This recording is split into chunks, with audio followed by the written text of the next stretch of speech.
ഫെബ്രുവരി 20 ഇന്ത്യയുടെ പരിശീലന സെക്ഷൻ പകർത്താൻ മാധ്യമങ്ങളെല്ലാം എത്തി. അവരുടെ എല്ലാം ക്യാമറ കണ്ണുകൾ ഒരു താരത്തിലേക്കായിരുന്നു ഫോക്കസ് ചെയ്തത്. മറ്റാരുമല്ല, മലയാളികളുടെ സ്വന്തം സഞ്ജു സാംസണിലേക്ക്. തുടർച്ചയായി 2 മണിക്കൂറാണ് അന്ന് സഞ്ജു സാംസൺ നെറ്റ്സിൽ പ്രാക്ടീസ് ചെയ്തത്.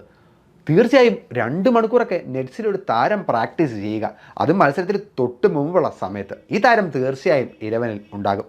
അങ്ങനെ വന്നാൽ മോശം ഫോമിലുള്ള അഭിഷേക് ശർമ്മയ്ക്ക് പകരം സഞ്ജു സാംസണായിരിക്കും ഇഷാൻ കിഷനൊപ്പം ഓപ്പണിംഗ് വിക്കറ്റിൽ ഇറങ്ങുക. എല്ലാവരും വിധി എഴുതി.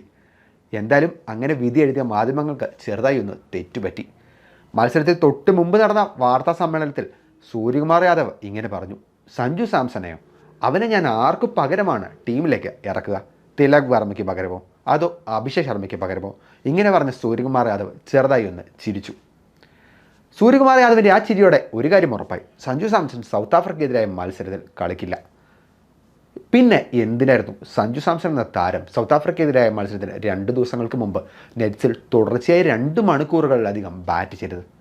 എന്തായാലും സഞ്ജു സാംസണൊപ്പമായിരുന്നു വിധിയും ദൈവഭാഗ്യവും എല്ലാം.